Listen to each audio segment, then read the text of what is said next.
Once again, karibu tena katika episode nyingine ya Pasili ya Huba. Kipande hichi hapa kinatuonyesha Alakeli alienda kwa yule mwanadada ambaye alimpigia simu, kamleta hapa usiku wa manane, lakini Alakeli akiwa nyumbani kwa yule dada anaanza kumuuliza maswali ambayo ni ya kitoto, kwamba usiku huu umeniitia nini na unataka kufanya kitu gani? Mwanadada anamwambia kwamba hujui nilichokuitia hapa, acha kuniitia kama mambo ya kitoto. Yaani unataka kuniambia kwamba hujui nilichokuitia hapa usiku huu?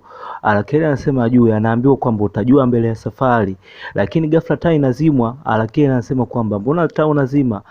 Bwana, mimi sijisikii vizuri. Lakini mwanadada anazidi kumwambia kwamba utajisikia tu vizuri, sina mudi. Anamwambia kwamba muda utampata mbele ya safari. Lakini kipande hichi hapa kinatuonyesha Benly kavurugwa sana, kachanganywa baada ya kukataliwa na Jackie. Jackie kamkataa, anamhitaji Alakeli, kwa maana sasa hivi Benly anajisi kama ni mtu mwenye mkosi, yani kwamba hana tena thamani katika hii dunia, maana kila mwanamke anamhitaji anamkosa.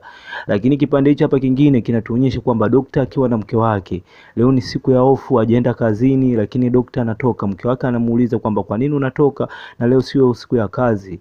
Daktari anamjibu kwamba kuna biashara naenda kuifanya. Lakini mwanamke anauliza mbona hujanishirikisha kwamba kama una business unaifanya?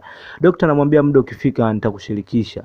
Benly akiwa na Alakeli katoka kwa ule mwanadada ambaye ameenda kupinduka sana, mipinduko ya hatari usiku huu. Karudi Monia anamkuta mwanae Benly. Mbona kinyonge? Anamuuliza Benly, vipi mbona kinyonge? Benly anamwambia kwamba Jackie hanitaki. Kaja Jackie anakutafuta hapa, lakini mimi hanitaki. Yaani kwamba nafasi yangu tena kwake haipo, na hata sielewi kwa nini. Benly anaweza kumwambia hivyo Alakeli. Alakeli anakaa kama anashtuka. Sasa mimi alikuwa ananitafutia kitu gani? Kumbuka Jackie alishamwambia kwamba anamhitaji tena Alakeli, kwa sasa hivi Benly hamhitaji tena. Na Jackie kaweza kumwambia maneno mazito sana Benly kwamba hamhitaji, anamhitaji Alakeli. Bwana, endelea kusalia katika series hii hapa, endelea kusalia katika channel hii hapa. Kabla hatujaendelea mambo mengine, na kuomba bonyeza neno subscribe, comment hapo, like, achia maoni yako hapo kwenye comment, then sisi tutapita nayo. Next season inayokuja ni hatari sana. Benly bwana amekuwa kivutio sasa hivi, anapendwa kote kote bwana. Endelea kusalia katika channel hii hapa.